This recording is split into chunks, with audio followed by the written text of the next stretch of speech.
trying to do is we want to increase the visual requirements for obtaining a driver's license. Now, Do we have this?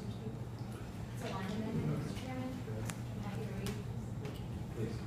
On page 1, on line 16, after of, strike 120, insert 110.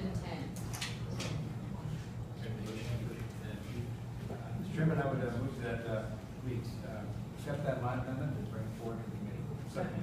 Motion is second. Do we have a second? Second. All in favor? Opposition? All right, Delia. all right, thank you, Mr. Chairman. We need to change just a moment. That young woman I spoke of, her name was Carrie Worthman, and I have her father is Dr. Worthman is an ophthalmologist. I also have with me my good friend Suzanne Everhart, who's the eye doctor in action. So if y'all have any technical questions about this vision, they're certainly here to help. Also, we had lots of discussion with DMV. This bill went back and forth for about, I don't know, for a couple of weeks. We were trying to make sure we got this thing right, which is why I couldn't bring this bill to you guys the other week. And the long and short is, DMV doesn't have the ability to test that visual acuity, 120 degrees. The maximum that they can do is 110. And so they agreed that we would go that route. We were looking at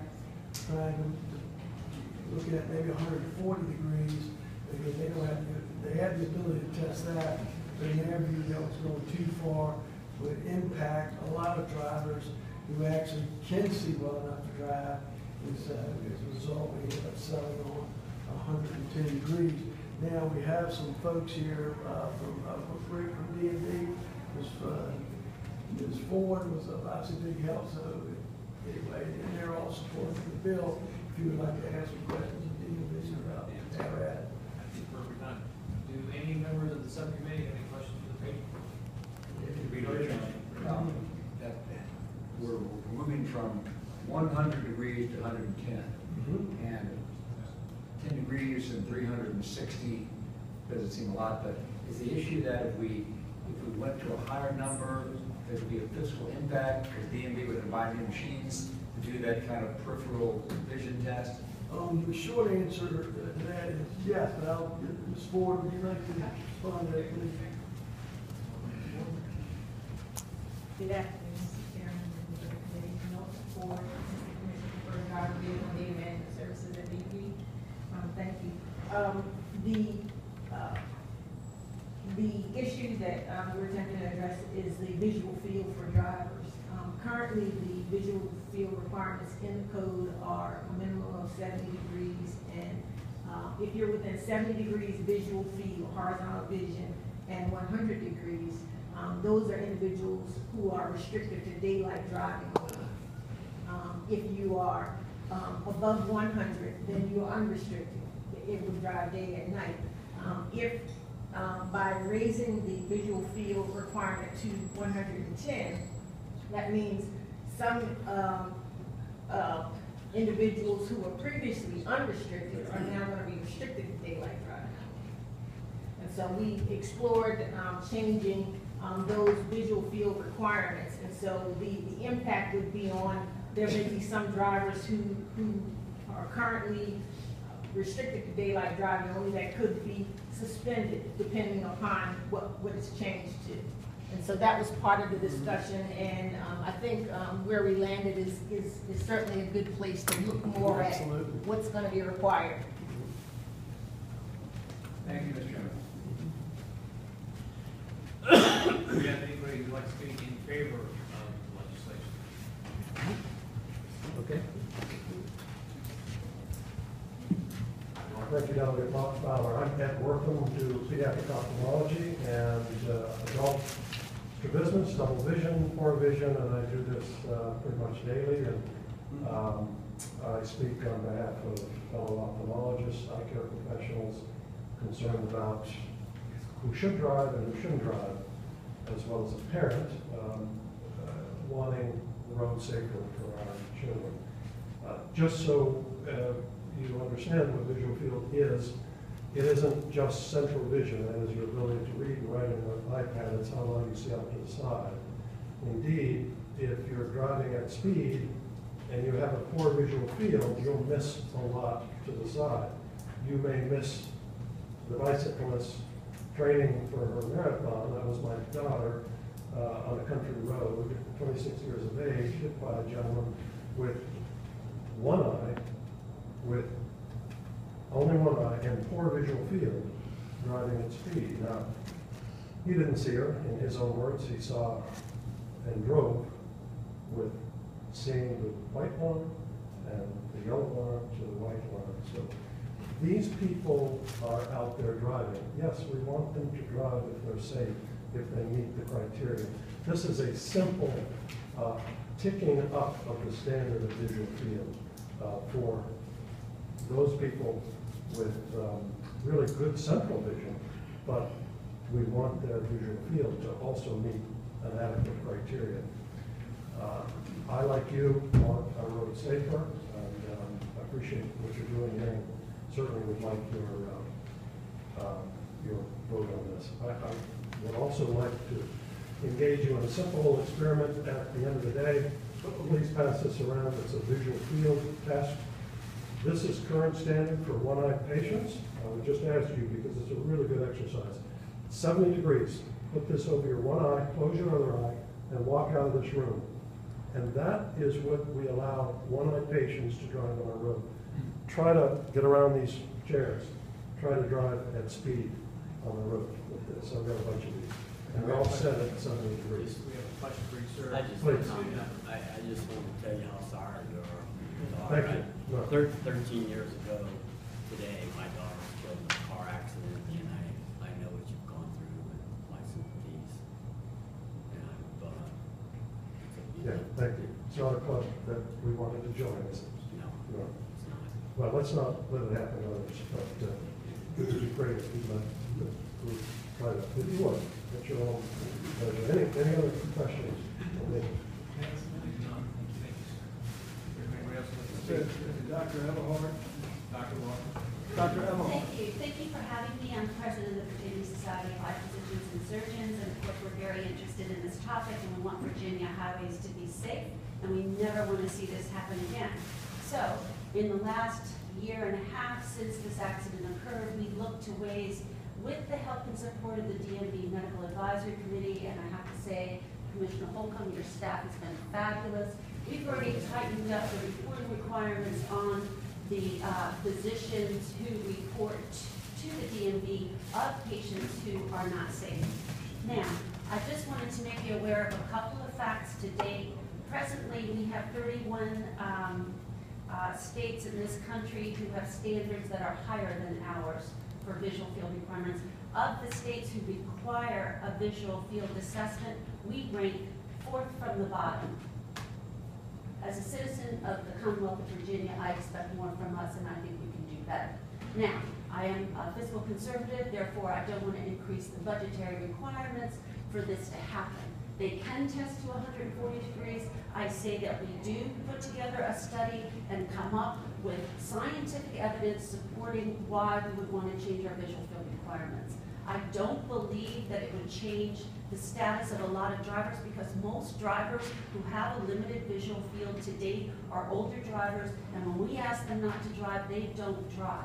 The ones who get us in trouble are the ones who still have to maintain their jobs, the one-eyed patients, and they feel what they don't see, they're not missing. So we are implementing another law to help us on that side to increase reporting of these people, but I ask that you seriously look at what we have out on the roads today and help to keep us safe. So I appreciate your time and attention there. I also want to bring one other study to your attention. 2015 report from the National Highway Traffic Safety Administration states that we have the highest fatality rate in motor vehicles at 7.2% in the last 50 years. Virginia lost 753 people, total fatalities, and that's at 7.1%. So, I think we can do better. To the extent that vision has anything to do with it, we are happy to work with the DMV, and we're all over it. So we appreciate your support. Thank you for your time. Fine, Mr. Chairman, my good friend, Mr. Buck Pye, I'm sure y'all know. Thank you for the introduction. Virginia Bicycling Federation, we share Dr. Wortham's loss when Kerry went down a year and a half ago. I asked my eye doctor what this bill meant, and he said, well, picture yourself standing on home plate, and can you see first base and third base at the same time? That's 90 degrees. So we're going a little bit wider than that out to the coaching boxes and so on. It's not a tremendous change, but it is a step in the right direction. We have a vested interest in getting drivers with poor vision off the road. And the next one could be me. So we would appreciate you reporting the bill along. Thank you, sir. Do we have anyone to speak in opposition to the bill? Seems we have none. Back to committee. Any final comments, questions? Accept the motion at the appropriate time. Mr. Chairman, She did. I defer my colleague. Motion to move the report. Second. All in favor, say aye. Opposed? Thank you, delegate. No reports. Delegate vote, House Bill 2336. Mr. Chairman, just a point of order. Did we make sure we adopted the amendment? Yes, we already did that. Thank you, sir. I thank the chairman and members of the committee. Thank you. Mr. Chairman, Long way. House Bill 2336 before you. This is the massive bill that everyone who has already heard about. Really what we're just doing is trying to keep what has already been the standard policy in the county of Virginia. That law enforcement officers while in their police vehicle, while they're at work, will not have accidents reported to the Division of Motor Vehicles. This is what the policy's been in the Commonwealth of Virginia for as long as anybody can remember. The AG's office came out with an opinion based on a different agency asking if they could have the same privilege, who said that he shouldn't be doing this, and therefore we're bringing forward the legislation again to keep what has already been the case in the Commonwealth of Virginia standard, that these officers are driving in sometimes crazy situations or in bad weather, and they have those accidents, and we want to be reported. Do you have any questions? Delegate Newton. I don't understand why we're just on law enforcement. We have emergency medical personnel driving ambulances, we have firemen driving fire trucks, and I know many have been accidents. So why did you decide just to limit it? That could be another bill that we do.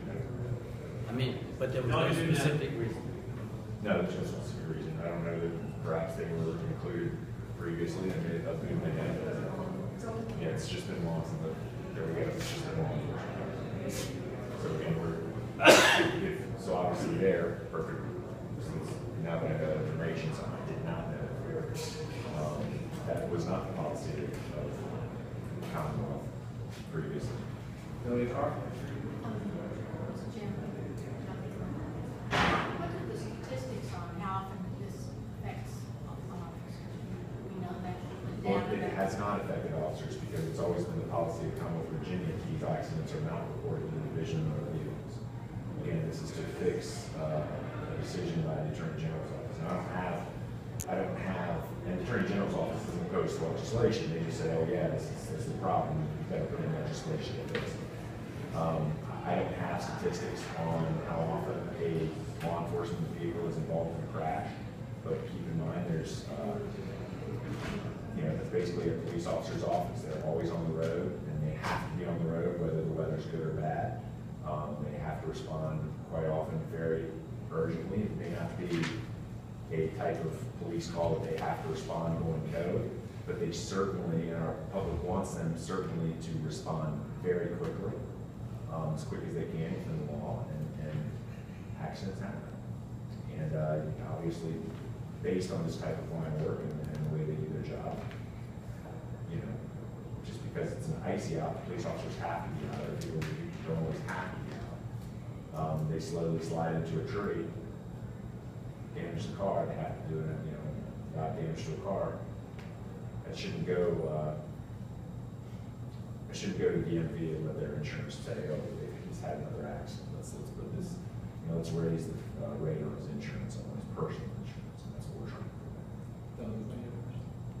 I just want to follow, just reiterate, you said that this is in response response to the Attorney General's, opinion said you didn't have legislation. Correct. Yeah, and again, the AG's office isn't opposed to this. Right, yeah. It's nothing I've ever heard. They just said, oh, yeah, we can't do this, put in legislation, continue the practice that's always been practiced. Okay, thank you, Mr. Chair. And okay, so it's a practice and you want to put legislation in place, but does this say in uncertain terms, and not that I, for the most part, have any problem with it, that these officers aren't negligent when they're driving? Because not police officers, I mean- police officers are found to be negligent in driving. Huh? Police officers are found to be negligent in driving. Police Okay. officers are sometimes ticketed, depending on what their agency is. Police officers are sometimes punished. I mean, there's probably cases where they've been fired because of driving negligently or poorly, usually probably numerous times, and they get fired. But no, this does not stop any of that. I think police officers are scrutinized by internal affairs for their driving behavior quite thoroughly, if it's bad driving. Doug mentioned. I think, Attorney, as a former street cop, Bill Miller has some experience in driving, but I've never heard of a policeman in hot pursuit ever being charged for an accident. I mean, I hate to quote the movie Smoke